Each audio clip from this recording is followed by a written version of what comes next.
When I'm mayor of Phoenix, there will be no men in women's sports. I will fight to keep men out of women's bathrooms, and there will be no more drag queen storytime hour for our children in the city of Phoenix. I was filling out an application the other day for something called the Civilian Review Board in the city of Phoenix. It's a board which is supposed to be comprised of members of the public in order to give them an opportunity to review police incidents. And so the idea is that it increases transparency because we have members of the public as a part of this board.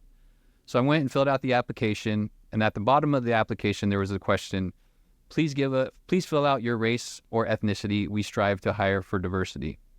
When I'm mayor of Phoenix, I'm going to remove that question from that application and from every other single application in the city of Phoenix, because equity is not equality, and we should be hiring based on the merits of your work and the content of your character, not the color of your skin.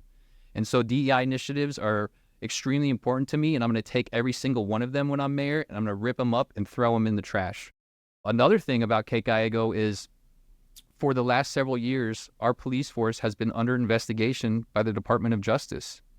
And now we face tens of millions of dollars either going along with a consent decree or fighting one. And for those who are not aware of what a consent decree, it is a legally binding federal oversight from the Department of Justice. When I'm mayor, there will be no consent decree. There will be no federal oversight. We need less government, not more of it. The way we fix the problem is by holding those accountable who got us in the situation in the first place, and that's Kate Gallego. And so we need to vote her out, put myself in, and I will make new decisions that will change the way that we, move forward with the city of Phoenix and our police. And it's not more federal oversight, it's less government. So those are some things that Kate Gallego has done, in my opinion, that have really ruined the city and put us in a very bad position.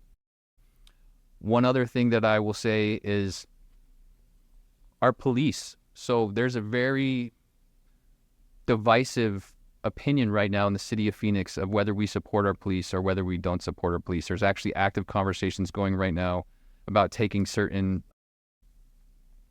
jobs out of the police hands and putting them into other community leaders. Kate Gallego is a career politician that tries to be moderate, but she's a far left Democrat.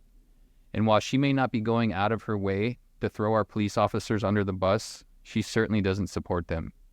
But I do support our police because I've learned that if we don't have law enforcement, there's no reason in having laws at all. And so we have to find a way that we can stop the division and move forward in our community. And the way that we do that is by supporting our police and giving the resources they need. But we also have to increase transparency. We have to let the public be aware of what's happening. And this is why I'm so disheartened when you hear these things like a civilian review board, which is exactly what you need. You do need the public to have a stake at the table and to see what's going on. But when you choose to hire for diversity and you're not really choosing to give people an opportunity in the public to be a part of that, then you really fail at the whole transparency, and it really just becomes another farce, another scam of, oh yeah, we created the civilian review board, we're doing something, but you're not. And when I looked at the members they chose, there are 9 members. 7 of them are Democrats, 1 Republican, and 1 unaffiliated. So again, it's becoming a partisan choice of let's make sure we pack the civilian review board with people that think just like us. And that's a shame. It should be diverse in the sense you should have independents, Republicans. You should have a diverse set of people with different political ideologies so that you really do have a true transparent board. But do you think I'm going to trust that board now and what the reports come out because there's 7 Democrats? No, I won't, because I don't believe that.